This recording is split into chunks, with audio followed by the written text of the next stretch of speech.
오늘 말씀은 고린도 후서입니다. 이 고린도 후서가 있다는 것은 고린도 전서가 있다는 것이고, 어떻게 해서 고린도 전서에서 고린도 후서로 넘어왔는지 우리가 잠깐 살펴보도록 하겠습니다.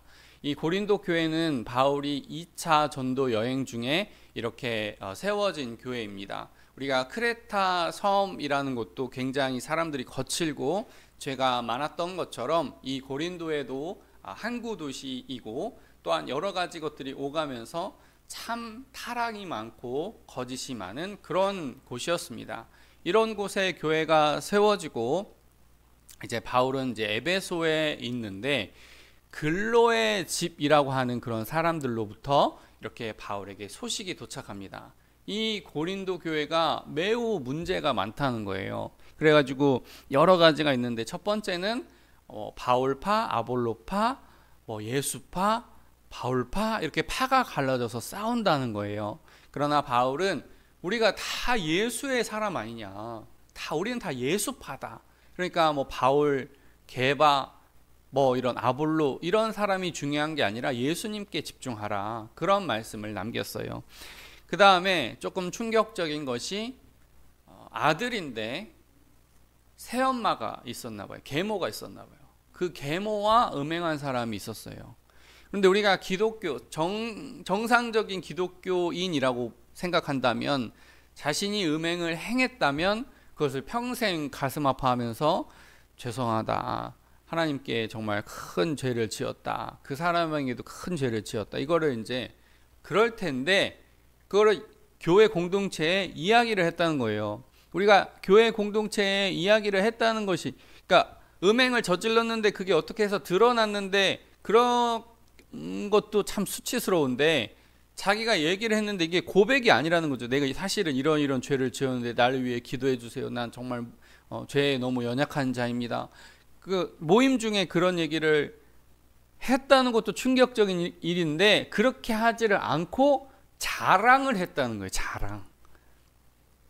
바울이 이런 사람은 그냥 교회에서 내쫓으라 그랬어요. 왜 그랬을까요? 그 사람도 구원 받아야 되고 그 사람도 천국에 가야 되지만 초기 교회 공동체에서 그 정도의 나쁜 소문은 어떻게 보면 교회 전체를 무너뜨릴 수 있기 때문에 교회 전체를 생각해서 바울이 그런 결정을 했었는데, 요즘처럼 한국에서 교회가 너무 많잖아요. 교회가 너무 많기 때문에 이 교회에 갈 수 있고 저 교회에 갈 수도 있는 게 아니라 그 당시에 고린도 교회 하나이기 때문에 고린도 교회 못 오면은 지옥에 갈 수도 있는 거거든요. 그 정도로 강력하게 그 죄악에 대해서는 쳐내는 모습을 볼 수가 있습니다. 또한 성도 간에 소송하는 문제가 있었어요. 서로 민사소송하고 이런 일이 있었다는 거죠. 형사소송이라기보다는.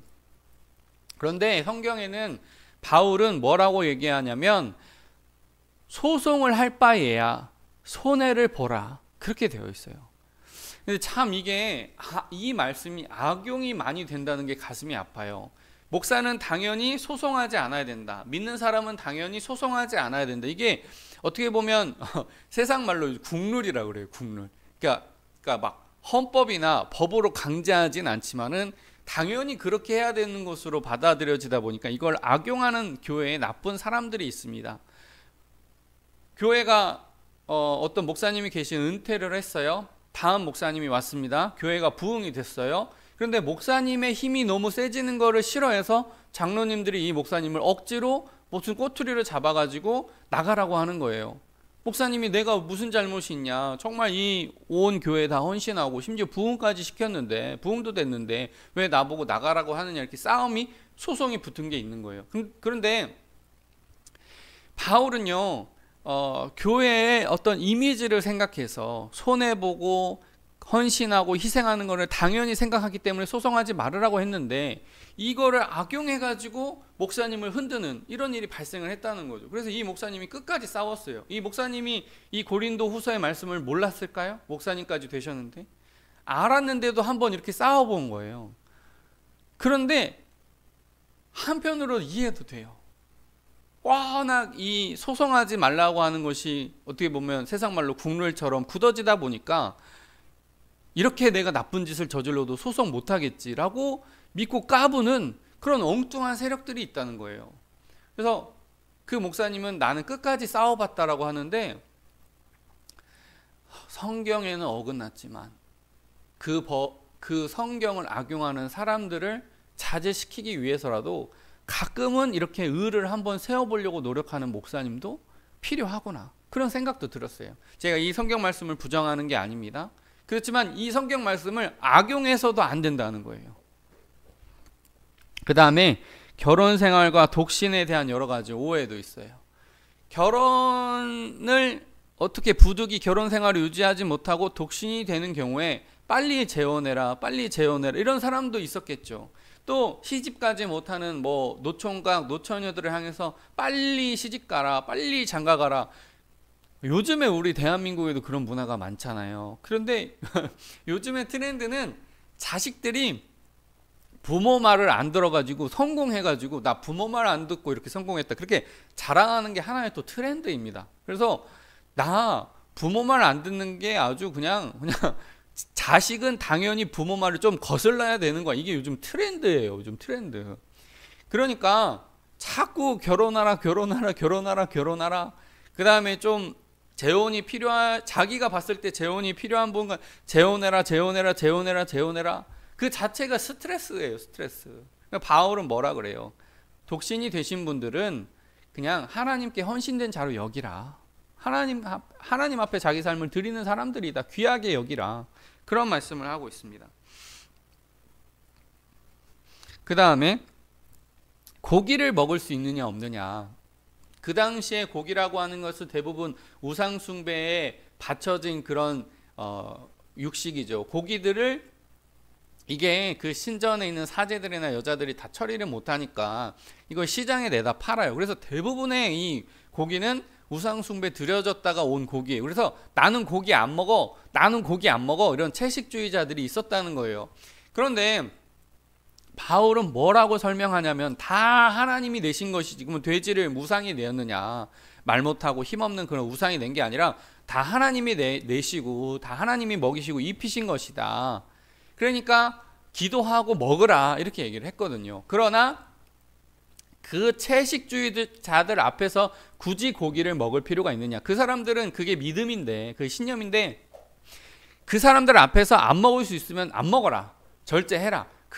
그 고기 먹는 문제 때문에 그 사람이 신앙에서 불신앙으로 떨어질 것 같으면 그냥 네가 참아라, 이렇게 말씀을 하고 있습니다.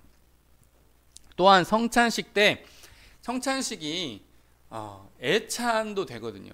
그냥 요즘처럼 조그마한 그냥 카스타드에다가 이렇게 먹는 거는 배부르기 위해서 먹는 것이 아니라 우리가 주님을 기념하기 위해서 또 그 예수님과 함께 연합을 위해서 하는 예식과 어떻게 보면 예배나 그런 제의의 영역인데, 그 당시에는 조금 있는 사람들이 가져와서 나누는 그런 어떤 뭐라고 할까요? 맛이라고 할까요? 그런 게 있었어요. 조금 가진 사람들이 조금 없는 사람들이 향해서 베푸는 그런 선교의 모습도 있었다는 거죠. 왜냐하면 이제 예배 끝나고 이제 애찬이 식사가 있으니까. 문제는 간혹 무슨 노동자 신분에 있던 사람들은 간혹 무슨 일 때문에 늦게 오는 경우가 있었다는 거예요. 근데 애찬이 없는 거예요. 부자들은 막 주일날 노동하지 않으니까 그 애찬을 맛있게 먹어버리고 먹어서 다 치워버리는 거예요.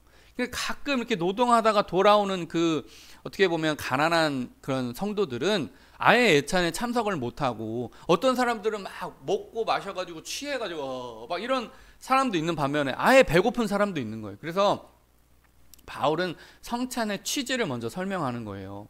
그리스도의 십자가 고난의 의미를 생각하는 것이 성찬이고 애찬인데 너희들 너무 방종하게 이것을 운영하고 있다. 그렇게 하지 말아라 라고 말씀을 하고 있습니다. 또 예언이나 방언으로 인해서 교회 지도자를 막 어떻게 보면은 너 이런 것도 못하지 하고 창피를 주는 그런 일이 발생을 했다는 거예요. 그래서 사랑이 아니면 아무것도 하지 마라. 네가 무슨 뭐 당장 내일 무슨 일이 벌어질지 맞출 수 있는 그런 예언하는 능력이 있다 할지라도 그것을 감으라 라고 되어 있어요. 그것을 감으라. 자, 그 다음에 부활을 믿지 않은 사람들이 있었습니다. 이건 뭐 말할 것도 없죠. 부활이야말로 기독교의 근본 진리다. 우리가 부활이 없다면 우리가 도대체 이 행동을 왜 하는 것이냐. 이 부활이 없는데 예배드리는 것은 이것만큼 멍청한 일이 없다. 그러나 부활은 반드시 있다. 우리가 그 부활에 참여한다. 그걸 말씀하고 있습니다. 그리고 나서 바울은 계속해서 자신의 사도권을 강력하게 변호해요. 나 진짜 사도다. 나 예수님이 진짜 보냈다. 나를 이방인의 사도로 삼으셨다. 이걸 왜 계속 강조하냐면 바울이 잘 되려고, 바울이 영적인 권위를 세우려고, 개인의 영달을 위해서, 명예를 위해서 바울이 명예를 가장 많이 받는 거는 예수 안 믿는 거예요. 바울이야말로 예수 안 믿으면 세상적으로는 끝까지 올라갈 수 있는 사람이에요. 끝까지. 거의 대제사장에 범접할 수 있을 정도로 실력이나 율법이나 그거 머리에서 달달달 외우는 능력이나 이 구약 성경을 인용해서 신약에서 이렇게 풀어가는 능력이나 거의 대제사장급이에요. 그런데 그걸 포기하고 예수님을 믿는 바울 사도가 나 사도야 하는 거는 자기의 영달을 위해서 하는 행동이 아니라 자기가 전한 복음이 진짜라고 주장하는 거예요. 그래서 디모데도 무난하느니라, 이 말은 뭐냐면 디모데야말로 예수님 근처도 가볼 수 없는, 물론 이제 바울도 예수님 근처에 가보지 않은 사람이지만 디모데는 저쪽 사람 아니에요. 아예 터키 사람 아니에요. 디모데가 사도라면, 디모데가 성령님에 의해서 예수님으로부터 보내심을 받은 사람이라면 나는 그러니까 누구든지 사도가 될 수 있다는 거예요. 그렇다고 해서 내가 사도요 이렇게 막 하는 것도 좋지는 않겠지만 누구든지 주님의 일꾼이 될 수 있다는 것입니다. 그 다음에 이러한 고린도 전서를 고린도 교회에 보낸 다음에도 바울이 고린도 교회에 방문까지 한번 해요. 편지만으로도 불안하니까 자기가 직접 방문을 해본단 말입니다. 그런데 바울의 사도권을 공격하고 바울을 막 모욕하는 그런 언사들이 있어가지고 바울이 에베소로 돌아와요. 바울이야말로 예수 안 믿었으면 가장 성공했을 텐데 선교사가 되고 이런 것 때문에 편지 보내고 가보고 돌아와가지고 또 속상하고 그래가지고 쓴 것이 눈물의 편지라는 것입니다. 눈물의 편지. 이 성경으로는 전해지지가 않아요. 그러나 성경학자들은 바울이 자신의 사도권을 아주 강하게 썼을 것이다. 그 다음에 교회 자신의 반대자들에 대해서 엄청나게 공격하는 그런, 대신 이제 안타까운 마음으로 쓴 거죠. 복음을 드러나게 하기 위해서 이 눈물의 편지를 썼어요. 근데 전해지지는 않아요. 근데 이 눈물의 편지를, 그러니까 보세요. 바울이 한 행동을 생각해 보세요. 편지 지금 2번 보냈죠. 자기가 한 번 갔죠. 근데 지금 답신이 안 오면 해결이 됐다 안 됐다 그걸 알아요, 몰라요? 몰라요. 그러니까 에베소에서 드로아로 갔다가 드로아에서 마케도냐로 넘어가요. 그러니까 터키 서부에서 그리스 동남부 쪽으로 간단 말이에요. 어떻게 보면 북쪽인가 동쪽이죠. 아무튼 동쪽으로 이렇게 넘어간다는 거예요. 이게 우리가 차 타고 에어컨 바람 틀어놓고 콧노래 불러가면서 기분 좋다 이런 신방이 아니에요. 어떠한 방법에서든지 강도를 만난다라든지 위협하는 세력이라든지 유대 세력인 율법교사라든지 이상한 사람 만나면 해코지 당할 수 있는 가능성이 굉장히 높아요. 그러니까 바울의 신방은 기본적으로 생명의 위협이 있는 거예요.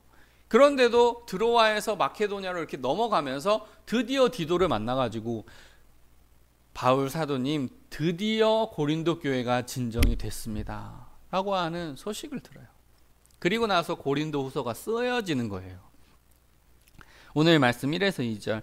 하나님의 뜻으로 말미암아 그리스도 예수의 사도된 바울과 형제 디모데는 고린도에 있는 하나님의 교회와 또 온 아가야에 있는 모든 성도에게 하나님 우리 아버지와 주 예수 그리스도로부터 은혜와 평강이 있기를 원하노라. 네. 은혜와 평강이 있기를 원하노라가 그냥 단순해 보이잖아요. 근데 이 아까 전에 제가 이야기했던 모든 배경을 말씀드린 이후에 은혜와 평강이 있기를 원하노라 하니까 좀 느낌이 다르죠.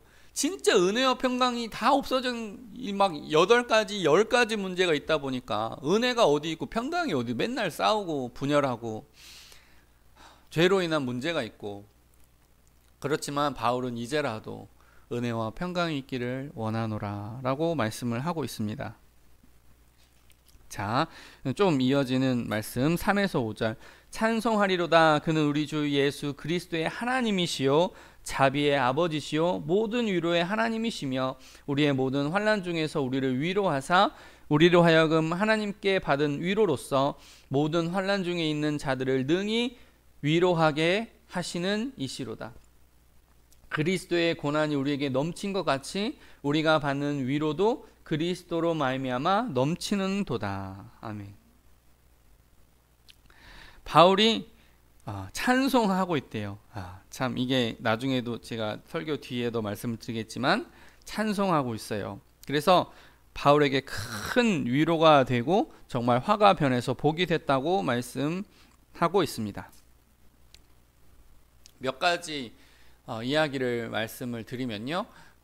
무슨 전래동화 같은 이야기 하나 먼저 말씀을 드리면 어떤 농부가 소로 이렇게 쟁기 같은 걸로 이렇게 보습으로 이렇게 밭갈이를 하고 있었어요.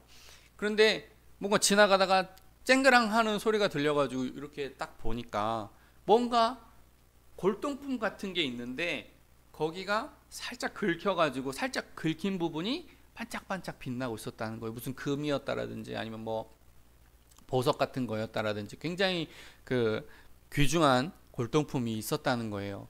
그런데 한번 그 골동품 입장에서 그 보습 같은 걸로 이렇게 착 하고 칼로 베이면은 그게 만약에 인격이라고 그러면 얼마나 아프겠어요. 그런데 그 아픔으로 인해서 그 골동품은 그 보석으로서 발견이 되었다는 거죠. 얼마 전에 가정에 수도가 고장이 나가지고 이제 수전을 이렇게 새로 놓는 과정에서 저도 알게 모르게 여기에 살짝 이렇게 긁혔더라고요. 그래가지고 이제 그 소독약을 이렇게 한 방울씩 두 방울 떨어뜨릴 때마다 그렇게 쓰리고 아프더라고요. 그렇지만 그 쓰리고 아픈 과정을 통해서 새살이 돋듯이 힘들고 어려운 과정을 지나가면 좋은 일이 있다는 거예요. 한 목사님이 TV를 보면서 유도 선수의 경기를 보니까 이 유도 선수들이 정말 화려한 기술들을 많이 가지고 있다는 거죠.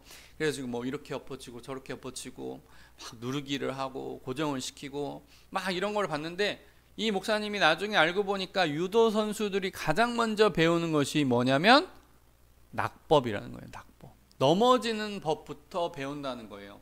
저도 고등학교 때 그런 유도 시간이 있어가지고 배워보면 가장 먼저 낙법을 배워요. 이렇게 땅 치고 근데 별거 없어요. 구르기 하면서 땅 이렇게 구르면서 넘어지면서 땅 치는 건데 넘어지는 법을 배운다는 거예요. 가만히 생각해 보면 유효가 있고 절반이 있고 한 판이 있을 거예요. 그런데 아무리 뛰어난 선수도 한 번도 넘어지지 않는 선수는 없다는 거죠. 그게 시합이든지 연습 경기든지 무슨 연습이든지 한 번도 넘어지지 않는 선수는 없어요. 그러면 내가 다치지 않아야 내가 허리가 삐끗하거나 다리가 저리거나 그러면 어떻게 경기를 하겠어요? 잘 넘어져야 잘 일어난다는 거죠. 그럼 내가 유효를 당했어도 절반으로, 내가 절반을 당했어도 한 판으로 역전할 수 있는 다음 기회가 있는 거죠. 그래서 우리는 넘어져도 실패해도 다시 일어나는 것을 항상 생각해야 된다는 거예요. 이어지는 6에서 7절.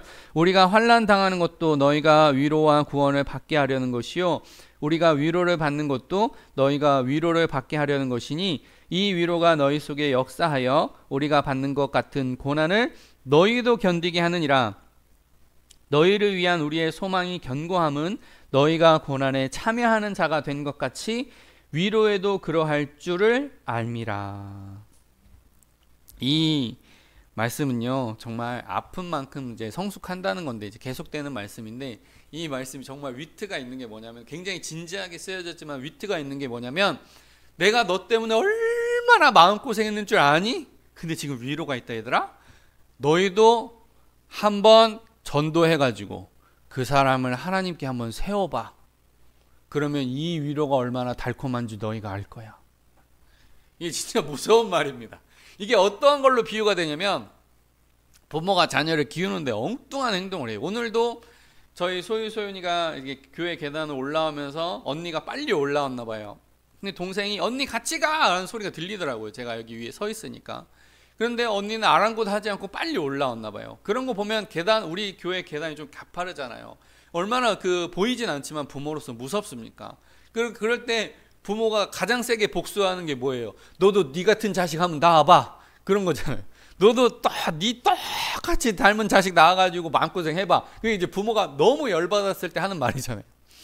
바울도 약간 이런 게 있는 거예요. 야, 내가 너희들을 위해서 기도하고 편지 2통 쓰고 한 번 가고 또 한 번 마케도냐까지 절반까지 거의 가고 이렇게 내가 너희에게 정성을 다했는데 너희들이 말을 안 들었잖아.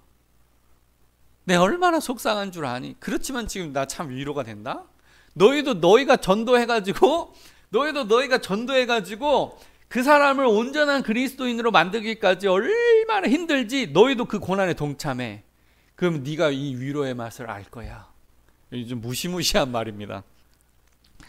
자, 위로에 대한 극복에 대한 이야기 좀 드리면, 가르샤라고 하는 멕시코의 유명한 조각가가 있었어요. 근데 채석강에서 이제 돌을 보통 가져오나 보죠. 채석강에서 이렇게 돌을 가져오다가 사고를 당해서 오른팔을 못 쓰게 됐어요. 화가가 오른팔을 못 쓰게 됐을 때 그 충격을 한번 생각해 보세요. 조각가가 평생 오른손을 사용해서 조각을 해서 근육이 이쪽으로 다 발달하고 이쪽은 그냥 뭐 보조도구 물이나 잡고 페인트나 하고 뭐 이렇게 하는 건데, 오른팔을 못 쓰게 됐을 때 얼마나 좌절했겠어요. 나중에 이 사람이 왼팔로 조각하는 기술을 다 익혀가지고 조각을 남겼답니다. 그런데 신기한 것은 어느 때 사람들이 그 조각 앞에 많이 보러 왔을까요? 왼팔로 만든 조각에 더 감동을 많이 받았다는 거예요. 그거를 보면서 나도 할 수 있어. 나도 할 수 있어. 최근에 제가 교회 액자를 하나 구입을 했잖아요. 예수님의 무리를 걸으시는 그 뒷모습을 제가 저는 사실 미술을 좋아하는 사람이 아닌데 저 지금 이렇게 여러분에게는 안 보이시겠지만 제 눈엔 지금 바로 보이는데, 예수님이 저 무리를 걸으시는 저 뒷모습을 보면 제가 굉장히 힘이 나요. 비록 개척교회를 하고 사람은 적고 이렇지만 우리가 믿는 예수님이 저런 능력의 주님이셨지. 그러면 그걸 계속 바라보면서 힘을 내는 거예요. 그 다음에 극복에 대한 이야기 하나 더 들려드리면, 조선은 19세기에 굉장히 어려움이 많았어요. 왜냐하면 이제 흥선대원군의 쇄국 정책, 고종으로 인한 이 개방을 하지 않고 다 문을 꽁꽁 막고 이 외세의 침략으로부터만 군사력만 우리가 키운다, 이런 정책을 가져가고 있었는데, 이 문화의 힘이라고 하는 것은 요즘 우리 대한민국 잘 나가잖아요. 벽이 없어요. 사실은 책으로 들어오고, 우리가 뭐 목화씨 들여올 때 그걸 어떻게 다 막겠어요. 밀수품이라는 게 왜 있어요? 세관에서 탐지하지 못하는 것들이 있다는 거잖아요. 그런 것처럼 문화는 장벽이 없어요. 흘러 들어오는 거거든요. 우리나라 노론도 있고 소론도 있지만은, 나중에 뭐 북인 서인도 있지만은 남인이라고 하는 정치 세력이 있었어요. 영조나 정조가 특히 이렇게 남인 세력을 가까이 하려고 했는데, 남인 세력이 뭐 하냐면 서학을 접한 사람들이에요. 이런 돋보기라든지 나침판이라든지 뭐 그런 서학에 대해서 관심이 많고, 그 다음에 어떤 기중기라든지 이런 거 효율적으로 뭔가 서양적인 학문을 들여오는 사람이 남인인데, 이 남인이 서양에 관심이 많다 보니까 뭐가 같이 묻어온 거예요? 기독교가 같이 묻어온 거예요. 그러니까 남인 중에는 천주교도가 많다면서 막 핍박을 받은 거예요. 그래서 막 귀향을 가는 거예요. 그 대표적인 경우가 정약용, 정약전, 정약종, 이게 다 형제거든요. 정약용이 유배지에서 엄청나게 집중해서 쓴 책 하나만 들어보라고 하면 목민심서가 있어요. 목민심 굉장히 유명합니다. 저도 근데 읽었는데 사실은 굉장히 고어여가지고 잘 이해가 안 돼요. 이게 뭐 그 당시 조선시대의 관리관청의 일이기 때문에 저도 읽어봤는데 막 감동이 되거나 그 정도까지 읽으려면 또 한참을 봐야 되는데 제가 막 끝까지 읽거나 그러진 못했어요. 그런데 이 목민심서의 핵심 내용이 뭐냐면, 첫 번째는 벼슬 한 사람이라 함은 기본적으로 뇌물 받지 않는다. 공정하게 처리한다. 그러려면 뭐가 있어야 되냐면 청렴해야 되는 거예요. 내가 돈 욕심이 없어야 되는 거예요. 벼슬을 한다는 건 명예로 봉사직으로 알아야 되는 거지, 내가 그거를 위해서 부당이익을 취하는 사람은 벼슬이 아니다는 거예요. 공무원이 아니라는 거예요. 그 다음에 기본적으로 봉사를 해야 되니까 뭐가 있어야 돼요? 애민정신이 필요하다는 거예요. 백성을 사랑해야 된다는 거예요. 내가 배부르려고 관리를 하면 안 되고 백성을 사랑하는 마음으로, 봉사하는 마음으로 해야 된다는 거예요. 이게 쉬웠을까요? 그 다음에 효과적인 행정을 해야 된다는 거예요. 세금을 징수할 때라든지 형벌을 내릴 때라든지 효과적으로 해야 되는데, 형벌은 감정이 아니라 그 사람을 개선하고 계도하는 게 목표라는 거예요. 그 다음에 이런 세금 징수 재판 구휼 활동에서 가장 명분이 아니라 누구가 나를 도와줬었는데 이 사람 걸 사줘야지, 그런 짓 하지 말고 공평하게 공개 입찰해가지고, 요즘 방식으로라면 이렇게 한다는 겁니다. 내가 아무개한테 빚져가지고 내가 그 사람 떡을 좀 사줘야지, 그렇게 하지 말고 A사, B사, C사를 돌려가지고 가장 저렴하고 가장 맛있는 떡을 마을 잔치할 때 그걸 채택해서 쓰라는 거예요. 가장 효율적이고 효과적인 방법을 쓰라는 거예요. 너무 당연한 말이지 않아요? 근데 이 너무 당연한 것이 그 당시 조선시대 때는 지켜지지 않고 사실 요즘에도 잘 안 지켜지고 있다는 거예요. 어디 제 지역을 말하면 좀 그러니까, 어느 지역에서 기우제 지냈죠. 요즘 대한민국에서도 그런 이상한 일이 벌어진다는 거예요. 공평하고 합리적으로 좀 생각하라는 거. 물론 우리가 비가 너무 안 오니까 하나님 비가 좀 오게 해주세요, 그런 기도는 할 수 있지만, 그런 기후 천지신명 산 하늘 이런 데에다가 빌 필요는 없잖아요. 우리가 우주선도 쏘아 올리는 시대에 천지의 창조주한테는 기도할 수 있지만 이 천지신명 그런 거 보면 너무 안타까워요. 그 다음에 정약전은 자산어보를 지었는데, 그 당시에 바다 생물 227가지의 종류, 생김새, 심지어 먹는 방법, 약효까지 정리했다는 거예요. 약효. 저는 이거 딱 보는 순간 동의보감 비슷한 거다. 바다의 동의보. 예를 들면 이 붕어를 어떻게 다려 먹으면은 고단백이어가지고 기운이 복돋아지고, 그런 걸 정리를 했다는 거예요. 그 다음에 이제 정약종은 주교요지를 썼는데요. 이 주교요지라는 것은 무엇이냐면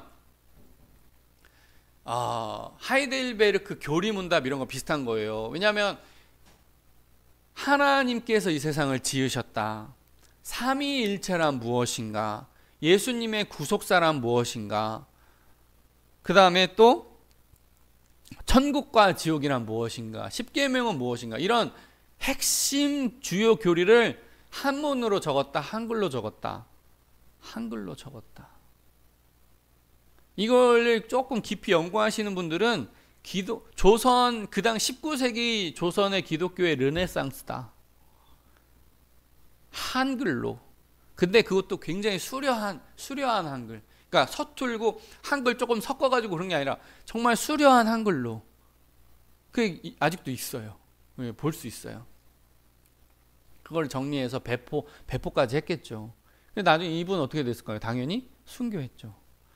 이런 일이 있었다는 건데, 이 세 명의 귀한 분들이 중앙정치에서 좌의정, 우의정, 영의정 했다라면 나름대로 그 성과가 있었겠지만, 제가 봤을 때는 이분들이 귀향을 가가지고 힘든 상황에서도 집필을 했기 때문에 이런 엄청 아름다운 작품들이 남았지, 이분들이 중앙에서 배 떵떵거리면서 이렇게 땅이나 사고 그러면 이런 작품이 안 남는 거예요. 그러니까 고난이 내게 유익이 된다는 거예요. 8에서 9절, 형제들아 우리가 아시아에서 당한 환난을 너희가 모르기를 원하지 아니하노니 힘에 겹도록 심히 고난을 당하여 살 소망까지 끊어지고 우리는 우리 자신이 사형 선고를 받은 줄 알았으니 이는 우리로 자기를 의지하지 말고 오직 죽은 자를 다시 살리시는 하나님만 의지하게 하심이라. 아멘. 바울이 당한 고생 너무 많죠.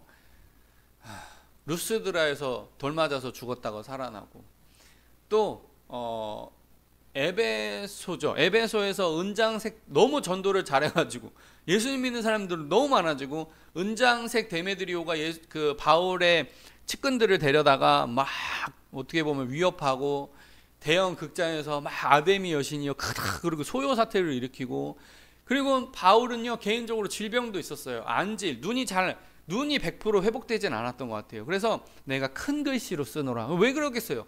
눈이 좋으면 작은 글씨로 써요. 근데 눈이 좋지 못하다 보니까 큰 글씨로 쓰는 게 습관이 된 거예요. 안질이 있었고요. 그 다음에 간질이 있었어요. 막 거품 물고 기절하는 것 같은 그런 간질이 있었어요. 이게 전도할 때 얼마나 약점이 되겠어요.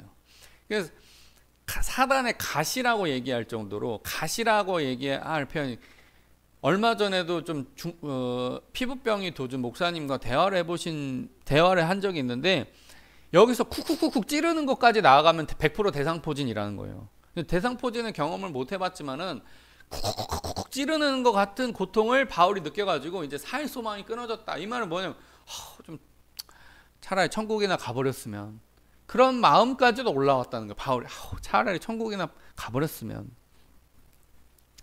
몇 가지 이야기 들려드리면, 재미교포 알렉스 정범진 씨가 뉴욕 브루클린 검찰청 최연소 부장검사가 되었대요. 최연소로 아무튼 뭐가 됐다는 거는, 가장 나이가 어린데 뭘 이뤘다는 거는 이 사람이 경력만 쌓이면은 앞날이 그냥 보장됐다는 거예요. 어디까지 올라갈지 모르겠다 이 정도 되는 거예요. 그러니까 막 무궁화 한 3-4개 달고 이제 그렇게 되는 거죠 이제. 그런데 불의의 교통사고를 당해가지고 전신마비 장애인이 돼요. 그런데 자기 앞에 퀸즈 퀸즈 공원 묘지가 있는데, 그 묘지를 보면서 그래도 살아서 감사하다 그렇게 생각했다. 이게 보통이 아니라니까요. 최연소 부장검사, 앞날 보장돼 있음, 교통사고 전신마비. 이게 하나님 원망하지 않을 수가 없어요. 신앙이 있는 사람은 하나님 원망하지 않을 수가 없어요. 하나님 제가 뭘 잘못했어요? 할 수밖에 없다고요. 우리의 신앙의 수준이라는 게. 그럼에도 그 묘지를 보면서 살아있음에 감사합니다. 그러면서 주님이 뭐라고 하시냐면, 나는 부활을 선택했는데 너는 왜 죽음을 선택하려고 했느냐, 그럼 물어보시죠. 자살하고 싶은 마음이 있었다. 1908년 독일의 한 청년이 배고픔과 외로움을 견디다 못해 목욕탕, 자기 그 욕실에 가서 허리띠에 목매달 것을 걸고 의자를 발로 빵 차가지고 이제 죽으려고 했는데,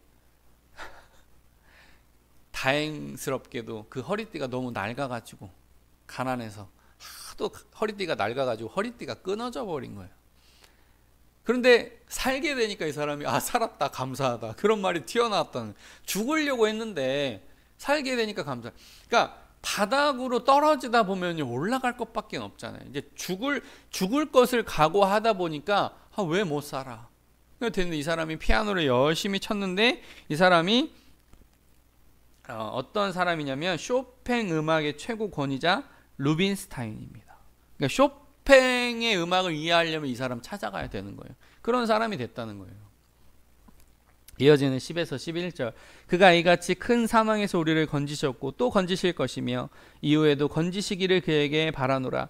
너희도 우리를 위하여 간구함으로 도우라. 이는 우리가 많은 사람의 기도로 얻은 은사로 말미암아 많은 사람이 우리를 위하여 감사하게 하려 함이라. 아멘. 시편 3편에 보면 다윗이 압살롬을 피해가며 지은 시 이렇게 나와요. 왜 압살롬을 피했을까요? 자기 아들이 반역을 일으켰으니까. 그 시를 읽어보면, 시편 3편을 읽어보면, 하나님이여 나를 치는 대적이 어찌 그리 많은지요. 그들이 나를 향하여 이번에는 내가 이기지 못한다 하더이다. 이런 말씀이 나와요. 나를 치는 대적이 얼마나 많고, 심지어 그 대적들이 이번에는 다윗이 못 이긴다 그랬다는 거예요. 얼마나 다윗 한물 갔어. 이제 끝이야. 이 얘기가 나왔다는 거예요. 그런데 다윗의 진짜 위대한 이 고백이 뭐냐면, 하나님이 나의 방패시오니 내가 잠을 들 수 있나이다. 제가 살면서 잠을 꼴딱 새 본 적이 2번 정도 있는데 걱정 근심이 좀 됐던 날입니다. 뭐 교회를 옮기는 날이라든지 뭐 사택 이런 문제가 걸려 있어서 집 문제가 어떻게 되는 문제라든지 그럴 때 제가 밤을 꼴딱 새 본 적이 있거든요. 잠이 안 오는 거예요. 그냥 저절로 그냥 생각이 꼬리를 물고 어떻게 하면 이 억울함과 상황을 타개할까 머리가 계속 굴러가는 거예요. 근데 다윗이 뭐라고 해요? 하나님이 나의 방패시니 내가 잠을 자고 깨나이다. 그렇게 돼 있어요. 그러니까 하나님을 향한 엄청난 신뢰. 나 어떻게 되든지 말든지 잠이나 잘납니다. 그런 고백이 나온다는 거예요. 근데 마지막에는요 어떤 말씀이 나오냐면 하나님께서 나의 대적을 치실 것이다. 그러므로 나는 찬양합니다. 지금 아들의 반역 때문에 쫓기는 상황이라니까요. 근데 찬양한대요. 이런 거 보면 아직 우리는 멀었다는 생각이 들어요. 그렇지만 우리의 신앙생활의 도전의 목표가 거기가 돼야 된다는 걸 알아야 돼요. 우리가 부족하지만 그런 신앙을 얻어가도록 애쓰는 저와 여러분 되시기를 예수님의 이름으로 축복합니다. 아멘. 기도하겠습니다.